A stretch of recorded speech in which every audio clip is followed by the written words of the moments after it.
하나님께서 당신을 통해 메마른 땅에 샘물나게 하시기를 가난한 영혼 감련한 영혼 당신을 통해 주 사랑 알기 원하. 한 번 더 하겠습니다. 하나님께서 오늘 멀리 현풍에서도 오셨는데 감사합니다. 통해 메마른 땅에 샘물나게 하시기를 가난한 영혼 목마른 영혼 당신을 통해 주 사랑 알기 원하네. 감사합니다. 네. 제가 몇 사람을 소개하겠습니다. 이 사람들의 공통점이 무엇인지 한번 생각해 보시면 좋을 것 같아요.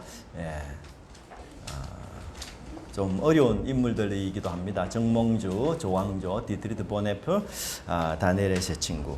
네. 어떤 사람일까요? 바로 절개와 지조를 지킨 그런 이들이었습니다. 권력이나 불의 앞에서도 그 양심과 정의를 꺾지 않고 끝까지 지켰던 이런 신실한 사람들이었고, 우리 정몽주는 여러분 잘 아시는 것처럼 단심과 아주 유명한 단심가를 후손들에게 남겼죠. 이 몸이 죽고 죽어 100번 고쳐 죽어 백골이 진태오되어 넋이라도 있고 없고 임향한 일편단심이야 가실 줄 있어랴. 이렇게 참 충성된 절개를 이렇게 자신이 고백한 것을 보게 됩니다. 특별히 일편단심이라는 말, 한 조각의 붉은 마음, 충성된 마음 이야기하지 않습니까? 변치 않는 이런 마음 가질 것이라고 고백했고, 물론 그 대가로 선주교에서 아주 피살되어서 차디찬 시체가 되었지만 정말 범인으로서는 좀처럼 하기 어려운 이런 절개와 충성을 지킨 그런 사람이었다는 것을 알게 됩니다. 또 우리가 낯선 이름이지만 독일의 본헤프 목사님은 이 히틀러의 독재 그리고 군국주의에 맞서서 저항 운동을 펼치다가 결국은 감옥에 갇혀 후에는 사형을 당한 아주 위대한 목사님이기도 합니다. 우리 다니엘과의 세 친구도 너무 잘하는 그런 분들 아닙니까? 근데 오늘 본문에 나오는 이 세례 요한도 믿음의 절개가 있는 사람이다 라고 예수님이 이렇게 말씀해 주고 있습니다. 예수님은 요한이 얼마나 이 위대한 사람이고 또한 하나님 나라를 위해서 충성했으며 믿음의 절개를 아주 굳건하게 지켰던 정말 흔들리지 않는 이런 사람이었다라는 사실을 소개하고 있습니다. 물론 요한이 실족하기는 할 뻔하기는 했지만 그렇다고 해서 요한이 절개가 없거나 또는 쉽게 흔들리는 사람이거나 이렇게 생각하면 안 된다. 요한이 실족할 뻔한 것은 잠시 순간일 뿐이지 그의 인생 전체를 놓고 본다면 요한은 너무너무 결계가 굳은 사람이었고 아주 위대한 그런 사람이었다라는 것을 말씀해 주고 있습니다. 그래서 우리 주님이 말씀하신 이 요한은 과연 어떤 사람인지 첫 번째는 믿음의 아주 절개를 지킨 그런 사람이었다라고 말할 수가 있습니다. 24절에 예수님은 이렇게 말합니다. 너희가 무엇을 보려고 광야에 나갔더냐? 바람에 흔들리는 갈대냐? 예수님은 이렇게 흔들리는 갈대를 보기 위해서 광야로 나갔느냐 이렇게 질문을 했는데 이 질문은 광야에 유명한 이 광야에 갈대를 보기 위해서 나들이 했다 이런 뜻이 전혀 아닙니다. 우리 가을 되면 이제 갈대 구경하러 이제 많이 가지 않습니까? 예, 이게 이제 순천만의 아주 유명한 갈대 축제 현장이라고 합니다. 그래서 이 이스라엘 백성들이 이런 갈대를 보기 위해서 간 것이 아니다 그런 뜻이죠. 바람에 흔들리는 갈대는 무엇을 뜻합니까? 바로 지조도 줏대도 없는 이런 사람을 이야기하는 거죠. 너희가 광야로 나간 것은 아주 지조도 없고 시류에 따라서 이리저리 흔들리는 그런 사람을 보러 나갔느냐. 이익이 되면 예스, 그리고 불이익이 되면 노라고 말하는 이익에 따라 움직이는 그런 사람들을 보러 나가느냐 이렇게 묻고 있는 거죠. 그렇지 않죠. 광야에 그들이 만났던 사람은 누구였습니까? 바로 세례 요한이었던 것입니다. 이 세례 요한은 지금은 비록 감옥에 갇혀 있긴 하지만 정말 유다 지역에서 굉장히 유명한 인사였습니다. 유튜브 구독으로 말하자면 100만 구독의 이상인 그런 사람이었고요. 뭐 세리로부터 종교 지도자에 이르기까지 낮은 사람에서부터 높은 사람에 이르기까지 세례 요한을 모르는 사람이 없을 정도였습니다. 너무나 많은 사람들이 세례 요한을 알았고 특별히 세례 요한에게 아주 중요한 이 랜드마크가 되는 것이 있다면 바로 회개의 세례였던 것이었어요. 이 요한의 설교를 듣고 많은 사람들이 요한이 말하는 회개의 세례를 받기 위해서 요단강에서 이렇게 나왔는데요. 마가복음은 그 지역을 온 유대 지방과 예루살렘 사람이라고 말합니다. 여러분 여기 온 유대 지방은 시골 지역을 뜻해요. 시골. 그리고 예루살렘은 도시를 말합니다. 그러니까 이 시골에서나 도시에서나 많은 사람들이 이 세례 요한의 설교를 듣고 세례를 받기 위해서 요단강에 나왔다. 그렇게 말하고 있습니다. 여러분 사람들이 그렇게 이 세례 요한을 좋아하고 세례 요한이 이런 흡인력을 갖는 중요한 이유는 뭔가 하면 백성들이 요한을 하나님이 보내신 아주 위대한 선지자다. 이렇게 깨달음이 왔기 때문이었어요. 그래서 그들은 이 자신들의 죄를 회개하고 그 다음에 새 사람이 되고자 요단강에서 세례를 자원해서 받는 그런 사람들이었습니다. 특별히 요한의 메시지는 아주 다양한 계층의 사람들에게 전파되었고 심지어 세리들 또 군병들 이런 사람들까지도 요한의 그 설교를 듣고 회개하면서 요한 선생님 내가 어떻게 하면 회개에 합당한 열매를 맺으면서 살아갈 수 있을까요? 이렇게까지 질문했던 그런 사람이었어요. 그래서 이 세리가 한 번은 요한에게 찾아와서 세리들도 세례받고자 하여 와서 이르되 선생이여 우리는 무엇을 하리까? 상담을 했습니다. 선생님 제가 앞으로는 주님을 위해서 열매 있는 삶을 살고 싶습니다. 어떻게 하면 좋겠습니까? 이런 고민을 세례 요한에게 물었어요. 여러분 만약에 이런 고민을 여러분이 세례 요한입니다. 그러면 무엇이라고 대답하겠습니까? 야, 너 세리는 부정한 직업이니까 그만둬야 돼. 예? 그렇게 충고하시겠습니까? 아니면 사람들에게 덕을 세우는 직업이 아니니까 너 그만둬. 그렇게 충고하시겠습니까? 아니면 야 부가한 것 외에는 거두지 말고 정직하게 세리 역할을 하라. 몇 번입니까? 네, 3번 답이에요. 3번 답. 예, 그래서 누가복음에도 부가한 것 외에는 거두지 말라 그렇게 말했습니다. 정말 요한의 지혜가 너무너무 탁월하지 않습니까? 우리 같으면 그 당시 어떤 시대적인 흐름을 보면 세리지 그거 당장 그만둬라. 얼마나 사람들이 욕을 하느냐 이러면서 그 세리 직업 자체가 잘못되었다고 말할 수가 있는데 요한은 전혀 그런 말을 하지 않았어요.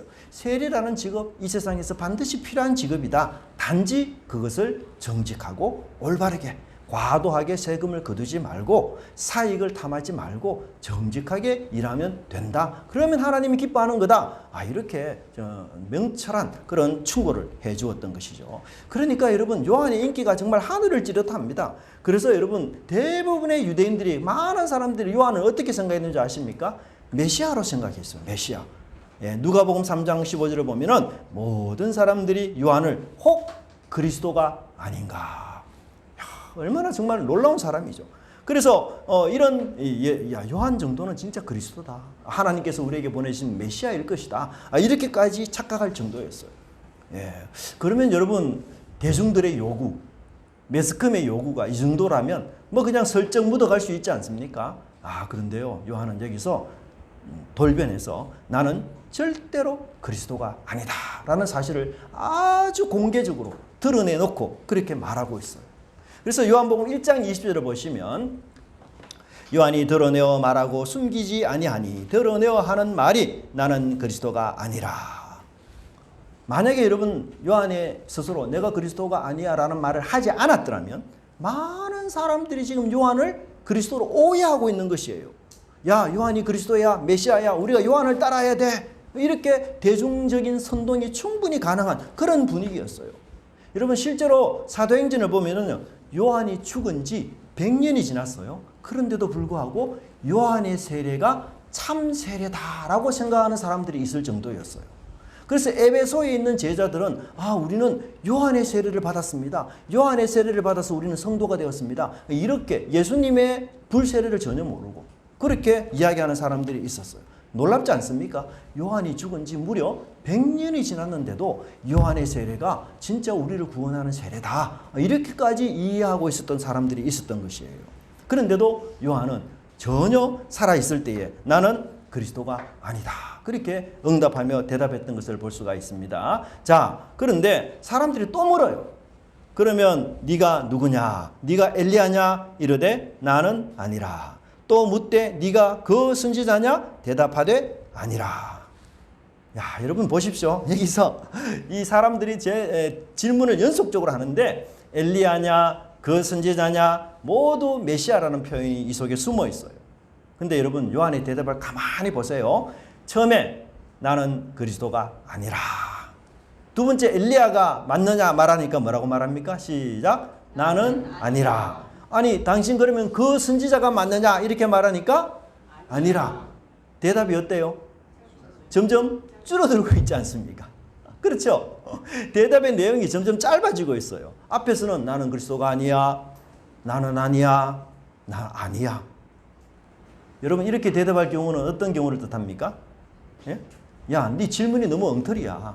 말도 안 되는 질문을 자꾸 하고 있네. 야, 쓸데없는 질문 그만하시오. 야, 너 질문에 내가 대답할 필요를 못 느끼겠다. 그러니까 질문이 점점 짧아지는 거예요. 한번 아니라 했는데도 왜 자꾸 이야기하느냐. 더 이상 말하지 말라. 그건 논할 대상이 아니다. 논할 질문이 아니다. 그렇게 말하면서 요한이 그 메시아가 아니라는 질문을 단호하게 이야기를 했어요. 여러분 만일 여기서 요한이 그래 내가 메시아가 맞아 아마 이랬다면 예수님의 사역과 엄청난 충돌을 일으켰을 것입니다. 여러분 오늘날에도 이단 교주들이 있지 않습니까? 그들이 메시아라고 외칩니다. 그들은 하나님의 아들의 능력도 없고 구원의 능력도 없는 타락한 인간에 불과하고 죄인인 인간에 불과한데도 불구하고 여러분 이단 종교들은 스스로 그리스도다, 하나님이다, 참 하나님이다 이렇게 이야기를 하고 있습니다. 요한처럼 진정한 지도자는 어떤 사람입니까? 예수님을 소개하고 예수님께로 가게 하는 일에 최선을 다하는 사람, 그 사람이 바로 참된 지도자인 것이에요. 그래서 요한은 심지어 어떤 고백을 합니까? 그는 흥하여야 하겠고 나는 쇠하여야 하리라. 이게 그는 누구를 뜻합니까? 예수님이잖아요. 예수님은 어찌하든지 간에 흥해야 합니다. 잘 돼야 됩니다. 나는 쇠약하고 나는 나약해지고 나는 사라져야 됩니다. 나는 광야에 외치는 소리입니다. 광야에 외치는 소리는 사라지는 소리예요. 그렇잖아요. 그게 남을 수가 없어요. 녹음하지 않는 한은. 그런 저는 사라져야 될 인간입니다. 그러나 우리 주님은 계속해서 계셔서 높임 받으시고 영광 받으셔야 될 분입니다. 여러분 세례 요한이 얼마나 위대한 사람입니까? 너무 분명한 사람입니다. 사람들은요 이 세례 요한을 마구잡이로 흔들었지 않습니까? 여론은 세례 요한을 한없이 지금 높여주고 있어요. 야, 당신 메시아일 수 있어. 온갖 좋은 말로 세례 요한을 막 띄워주었습니다. 하지만 요한은 절대로 흔들리지 않았어요. 정말 묘지부동의 사람이었고 맞는 것은 맞는 거고 아닌 것은 아니다. 그 선을 절대로 넘지 않는 사람이었어요. 여러분 우리 하나님의 사람, 사명의 사람은 부는 바람에 따라 시류에 따라 그렇게 흔들리는 사람이 아니에요. 진리가 무엇인지를 잘 알기 때문에 진리가 아닌 것에는 우리가 기웃거리지도 따라가지도 말아야 하는 것입니다. 그런데 오늘 우리 현상을 보십시오. 많은 사람들이 여러분 상황에 따라 사람에 따라 이익에 따라 이리저리 흔들리는 일 얼마나 많이 있습니까? 인기를 위해서 이익을 위해서 자신의 입장을 이렇게 저렇게 바꾸는 사람 너무너무 많습니다. 우리 사회의 지도자들을 보십시오. 정말 박사들이 수두룩합니다. 미국과 영국의 유명한 대학을 나온 분들도 있습니다. 학위라면 정말 끝판왕을 달리는 이런 사람들이에요. 그런데 그런 사람들의 삶과 그런 사람들의 행동과 그 사람들의 말을 여러분 보십시오. 도무지 믿을 수가 없어요. 이익을 따라 움직입니다. 그 자리에 앉았다면 주어진 소명, 주어진 사명을 다 해야 되는데 사익을 따라 움직이는 지도자들 얼마나 많습니까? 여러분 사회만 그런 것이 아니고 우리 교회의 지도자들도 그런 일들이 참 많아요. 교회를 옮기는 이유가 뭐냐? 지도자들이 하나님의 뜻 때문에 옮기는 게 아니라 급여를 더 많이 주기 때문에 옮기는 일이에요. 하나님이 부르신 사명의 자리이기 때문에 내가 적은 급여라도 감사하면서 그 자리에 내가 충성하겠다. 여러분, 이런 사람 많지 않습니다. 오늘 우리 한국교회 실정 중에서 많은 부교역자들이 수도권과 경기도권에 머물고 거기서 큰 교회에서 사역을 많이 하고 있어요. 부산이나 대구나 이런 대도시에서도 여러분 부교역자들을 구하기가 너무너무 지금 어려운 상황에 있습니다. 수도권에, 경기도권에 있는 부교역자들이 지방으로 안 내려와요. 신학교를 다닐 때는 우리가 이런 찬송을 부릅니다. 아골골짝 빈들에도 복음 들고 가오리다. 근데 졸업하는 순간 아골골짝 빈들도 졸업해 버립니다. 아골골짝 빈들로 오라. 안 갑니다. 주님, 저 대신 다른 사람 보내주세요. 저는 아골골짝 빈들이 가기 싫습니다. 적어도 교인 5,000명에다가 지성적인 교인들, 현대시설이 쫙 갖춘 이런 백화점 같은 교회 저는 가야 합니다. 저는 빈들 못 갑니다. 참 얼마나 가슴 아픈 일입니까? 요한처럼 나는 망해도, 나는 쇠약해도, 나는 약해도 우리 주님이 이익이 되도록, 우리 주님이 영광을 얻도록 그런 길을 내가 가야 된다는 믿음이 점점 사라지고 있는 이런 시대 아닙니까? 여러분, 요한은 흔들리지 않는 사람이었어요. 곁눈질하지 않고 하나님이 주신 자기 사명의 길을 확고부동하게 걸어가는 사람이었습니다. 어떤 사람도 요한이 가는 길을 막을 수 없었어요. 비록 헤롯 왕이 요한의 길을 막고 있다 할지라도 요한은 멈추지 않았습니다. 감옥에 갈지라도 나는 그 길을 피하지 않겠다라고 그렇게 나갔던 것이었습니다. 여러분, 우리도 한 길만 가는 인생 되었으면 좋겠습니다. 이미 예수님을 따라 예수님과 함께 걷는 이 길, 여러분 벗어나지 마시기 바랍니다. 예수님 외에 생명을 주는 또 다른 길은 없어요. 아무리 그럴듯하게 보여도 다른 길들은, 세상의 길들은 사망의 길이요 심판의 길일 뿐입니다. 세속과 욕심의 길은 나를 망하게 하는 길입니다. 예수님만이 생명과 영생의 길임을 여러분 잊지 마시기 바랍니다. 요한은 이것을 알았기에 유혹의 길에서도 갈림길에서도 흔들리지 않고 예수님을 끝까지 섬겼던 믿음의 사람이었습니다. 사실 우리는 흔들리기를 잘하는 사람입니다. 우리는 유혹에 약하고 때로는 무너지기도 합니다. 그래서 해서는 안 될 일을 하기도 합니다. 우리가 가끔 나 자신을 돌아보면 야, 내가 참 믿을 수 없는 존재구나 그런 생각이 들 때가 있지 않습니까? 정말 나약하고 결심했지만 또 무너지는 일들 얼마나 많습니까? 그래서 내 스스로가 두려워요. 그러나 사명의 사람이 되면 흔들리지 않습니다. 말씀의 사람이 되십시오. 기도와 찬양의 사람이 되시면 우리 주님께서 붙들어 주실 것을 믿으시기 바랍니다. 예수님께서 요한을 평가하신 것처럼 우리도 언젠가는 하나님 앞에서 하나님의 평가를 다 받아야 할 때가 있습니다. 하나님이 내게 선물로 주신 이 생명, 이 삶, 내가 어떻게 살아왔는지 하나님 앞에서 내가 계산해야 할 때가 있습니다.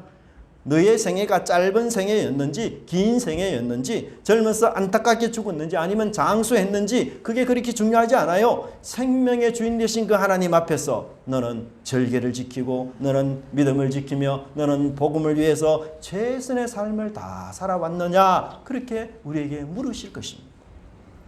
그때 저와 여러분은 어떤 고백을 하시겠습니까?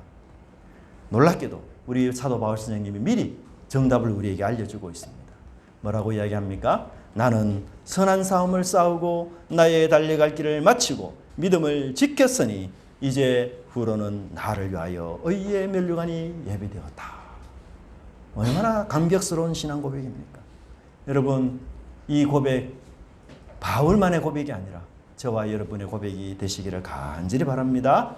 선한 싸움을 끝까지 싸우고 나갑시다. 달려갈 길, 내가 가야 할 길, 사명자의 길 끝까지 가서 우리 주님 칭찬하고 나를 위해 준비된 의의 면류관, 아름다운 면류관을 쓰는 저와 여러분의 삶이 되기를 간절히 바랍니다.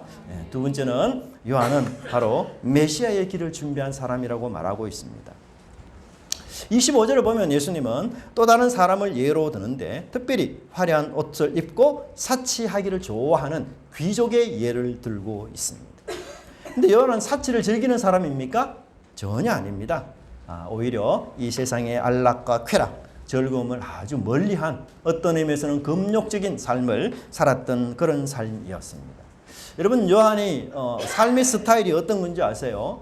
바로 낙타 트롯을 입었고 그 다음에 음식은 뭐였습니까? 메뚜기와 석청을 먹었습니다. 야, 요한이 낙타 트롯을 입었다니, 오, 대단한데? 낙타 트롯은 가죽옷 아닙니까? 가죽옷. 나는 집에 가죽옷 하나도 없는데, 요한은 부자였는가 보다 가죽옷을 입고 막 다닙니다. 뿐만 아니라 음식도 보니까 어떤 음식을 먹었다고 합니까? 네, 전부 자연식이에요. 자연식. 와, 석청은 여러분 돌에서 나는 꿀입니다. 어유, 너무너무 귀한 것을 먹었네. 야, 정말 요한은 건강에 엄청 신경을 많이 쓰는 사람이구나. 오염된 음식 나는 절대 안 먹어. 오직 나는 자연식만 할 거야. 그냥 메뚜기, 석청 이렇게만 먹고 나는 살 거야. 야, 정말 놀라운 사람. 예, 그렇게 보면 오해한 겁니다. 여러분, 사실 당시 배경으로 본다면 이런 뜻이 전혀 아닙니다. 여러분, 요한이 약대 트롯을 입은 이유가 뭔가 하면요, 아무 곳에서나 잠을 쉽게 잘 수 있기 때문이에요. 사람들이 입는 옷, 이 옷은 입고 벗고 이렇게 해야 되잖아요. 근데 짐승의 털을 걸치는 이 약대 트롯은요, 뭐 어디에서 누워 자도 관계가 없어요. 예. 그래서 그게 그냥 옷이고, 그게 그냥 이불이고, 그냥 자고 나서 이렇게 일어나면 돼요. 예. 그리고 요한의 이런 복장은 또 한 가지를 더 중요하게 이야기하고 있는데, 엘리야와 연결시키고 있어요. 엘리야. 여러분, 요한의 사명이 구약의 엘리야의 사명과 굉장히 유사합니다. 자, 근데 엘리야와 요한의 아주 중요한 차이점이 있어요. 그게 뭘까요? 중요한 차이점. 엘리야는 털이 굉장히 많은 사람이었어요. 털복숭이었어요. 털복숭. 근데 요한은 털이 하나도 없는 사람이었어요. 예. 자, 성경에 이 요한 열왕기하 1장 8절 한번 볼까요? 1장 8절 한번 읽어봅시다. 시작. 그들이 그에게 대답하되 그는 털이 많은 사람인데 허리에 가죽띠를 띄었더이다 하니 왕이 이르되 그는 디셉 사람 엘리야로다. 예. 엘리야는 털복숭이에요. 털복숭. 사람이 딱 알아요. 저 사람 엘리야구나. 왜냐? 털이 너무 많은 사람이었어요. 근데 요한은 매끈한 사람이었어요. 아주. 예. 털이 하나도 없어. 그러니까 자기가 구약의 엘리야를 대신하는 사역을 내가 하러 왔다라고 말은 해야 되는데 사람들이 겉으로 보기에는 엘리야하고 전혀 닮지 않으니까 야, 털이라도 좀 꾸며가지고 이렇게 내가 엘리야를 닮은 표를 좀 내야 되겠다. 그래서 요한이 의도적으로 약대 털 옷을 입었어요. 그리고 또 허리에 뭐예요? 가죽띠도 또 띄었어요. 이게 두 가지 특징이 엘리야가 복장의 특징이거든요. 그러니까 요한이 그 복장을 그대로 하면서 약대 털옷을 입고 그 다음에 가죽띠를 띄었던 거예요. 여러분, 먹는 것도 여러분 산의 진미가 아닙니다. 이 빈들에서 여러분 살다 보면 쉽게 구할 수 있는 게 뭐죠? 메뚜기입니다. 메뚜기. 그렇잖아요. 예, 저희들이 안동에 제가 목회를 할 때 주변에 그 벼논이 많았어요. 나가기만 하면 메뚜기가 막 완전 뛰어다닙니다. 그래서 어릴 때 사무엘이 메뚜기 몇 마리 잡아가지고 막 이 후라이팬에 구워가지고 막 먹기도 하고 막 이런 적이 제가 기억이 나는데, 여러분 빈들에 가면 메뚜기 쉽게 구합니다. 뭐 그죠? 예. 그러니까 이 메뚜기와 석청을 먹었다는 말은 뭔가 하면 굉장히 검소한 삶을 살았다 이런 뜻이 있습니다. 여러분, 요한은 어떤 사람이죠? 하나님이 보내신 선지자 아닙니까? 예수님이 뭐라고 요한을 칭찬했습니까? 야, 여인들이 낳은 자 중에 가장 위대한 사람이 요한이다. 아니 근데 복장을 보니 위대한 사람이 아니에요. 그렇잖아요. 우리가 생각하는 위대한 사람 전혀 아닙니다. 음식을 보니 그게 무슨 위대한 사람이 먹는 음식입니까? 예? 여러분, 위대한 사람은 메뚜기, 석청 같은 거 먹는 사람 아니잖아요. 예? 우리 사회에서 높은 사람일수록 위대한 사람일수록 산의 진미, 고기, 비싼 옷, 사치 그렇게 살잖아요. 근데 낙타 트롯을 입는다. 아무 곳에나 잠을 잔다. 그런 사람은 노숙자지 위대한 사람 아니에요. 예. 아니 근데 어떻게 그래서 요한을 이 세상 기준으로 말하면 전혀 위대한 사람이 아닙니다. 예. 삶을 보니 그런데 예수님 왜 뭐 때문에 요한을 큰 사람이다, 위대한 사람이다, 훌륭한 사람이다 왜 그렇게 이야기했을까? 무엇 때문일까? 여러분, 우리 인간의 위대함이나 인간의 유명함, 그것은 무엇으로 보통 결정이 될까요? 어떤 기준을 갖고 위대하다, 위대하지 않다 이렇게 말할까요? 대개는 얼마나 높은 자리에 우리가 앉아 있느냐, 얼마나 많은 보수를 받고 가느냐, 직업을 다니느냐, 사회에서 어떤 대우를 받고 있느냐, 이런 것들에 따라서 우리가 저 사람은 위대하다, 저 사람은 훌륭하다, 저 사람은 큰 사람이다 이렇게 말할 수 있다라고 해도 과언이 아니에요. 근데 예수님은요, 여기서 굉장히 놀라운 말씀을 하시는데, 우리 인간의 위대함, 우리 인간의 유명함, 우리 인간의 훌륭함은 결정하는 기준은 구원자 예수님을 알고 믿느냐에 따라 결정이 된다는 것입니다. 아무리 위대한 사람이고 박사학위를 가졌고 세상에 호령할 만한 권세를 가졌다 할지라도 예수 그리스도를 믿지 않는다면 어떤 사람이 됩니까? 그는 불쌍한 사람이에요. 가련한 사람이에요. 제사함 받을 수 없으며 영생을 얻을 수가 없는 사람입니다. 인간을 창조하시고 그 생사 화복을 주관하시는 하나님을 믿지 않는 사람은요, 결코 위대한 인생, 복음을 위해서 위대한 인생을 살아갈 수가 없는 사람입니다. 우리 성경에 보니까 비록 나사로는 거지였고 피부병으로 너무나 괴로워하는 그런 사람이었지만 그가 예수 그리스도를 믿고 아브라함의 후손이 되어 죄사함을 얻게 되어서 어디에 갔습니까? 천국의 영생을 누리는 사람으로 우리에게 말해주고 있지 않습니까? 여러분, 세례 요한은요, 예수님을 가장 가까이 했어. 예수님을 가장 잘 알고 그렇게 예수님을 소개한 사람이었어요. 여러분, 구약의 수많은 선지자들, 왕들, 제사장들 누구를 보고 싶어 했는지 아세요? 주인공이신 예수님을 가장 보고 싶어 했어요. 근데 세례 요한이 예수님과 가장 가까이 했어. 예수님을 알고 그 예수님을 소개하고 그 예수님과 대화를 하고 그렇게 해서 많은 사람들에게 주의 길을 예배하는 자의 삶을 살았기 때문에 예수님은 이 세례 요한을 통해서 너가 여인이 낳은 자 중에 가장 위대한 자다. 그렇게 말씀하고 있습니다. 여러분, 자녀는 부모를 잘 만날 때 행복한 자녀가 됩니다. 학생은 누구를 만나야 됩니까? 선생을 잘 만날 때 행복한 인생 됩니다. 죄인은 누구를 만나야 복되고 위대한 인생이 될까요? 예수님이에요. 하나님의 아들 예수님 만나야 됩니다. 죄인을 의롭게 하시는 우리 구세주 예수님을 만날 때 그때 우리 인생이 위대한 인생, 빛나는 인생이 되는 거예요. 여러분, 인간은 내가 섬기는 주인에 따라서 내가 행복한 인생이냐 아니냐, 내가 위대한 인생이냐 아니냐가 결정이 돼요. 세상을 섬겨보십시오. 물질과 권력을 섬겨보십시오. 그런 사람은 결코 위대한 인생을 살 수가 없어요. 왜? 위대하지 않는 것을 섬기기 때문입니다. 여러분, 세상이 위대합니까? 전혀 아니에요. 물질이 위대합니까? 아니에요. 권력이 위대합니까? 아니에요. 위대하지 않는 것을 섬기는 사람이기 때문에 위대해질 수 있는 인생이 안 되는 거예요. 가장 위대한 분은 누굽니까? 하나님 아니에요? 세상과 하나님, 권력과 하나님, 물질과 하나님 중에 누가 더 위대한 분입니까? 우리 하나님이 가장 위대하시고 고귀하신 분 아닙니까? 그 하나님의 위대함, 그 하나님의 훌륭하심, 그 하나님의 멋지심, 그 하나님의 높으심은 이 세상 그 무엇과도 비교할 수 없는 것이에요. 그러므로 온 세상에 가장 위대하신 그 하나님을 내가 섬기고 그분의 자녀가 된 인생은 우리 가장 위대한 인생이 된다는 사실을 우리 하나님께서 말씀하고 있는 것입니다. 예수님은 28절에서 좀 이상한 말씀을 하고 계셔요. 여인이 낳은 자 중에 요한보다 큰 자가 없도다. 그러나 하나님 나라에서는 극히 작은 자로도 그보다 크니라. 야, 참 여러분, 이 말씀에 따르면 요한이 더 큽니까? 우리가 더 큽니까? 우리가 더 크다는 거예요. 맞아요. 우리가 더 위대해. 너희들이 더 위대해. 너희들이 더 훌륭한 사람이야. 너희들이 더 놀라운 사람이야. 이상하죠? 우리가 여러분 요한보다 위대한 사람입니까? 참 부끄럽잖아. 요한 보기 한없이 부끄럽고, 요한과 어떻게 비교합니까? 작은 사람이고 이런 사람들 아니에요? 아니, 그런데 예수님은 우리에게 뭐라고 이야기합니까? 요한보다도 너희들이 더 훌륭하고 위대하고 큰 사람이다. 이것은 성품을 말하는 것이 아니에요. 하나님을 더 많이 알고 있다는 뜻이 있습니다. 여러분, 요한은요, 우리가 본 것을 못 본 사람이 요한이에요. 요한이 못 본 걸 무엇일까요? 예수님과 관련해서 못 본 게? 예수님의 십자가와 예수님의 부활. 요한은 못 봤습니다. 그러니까 요한이 거기에 한계가 있는 거예요.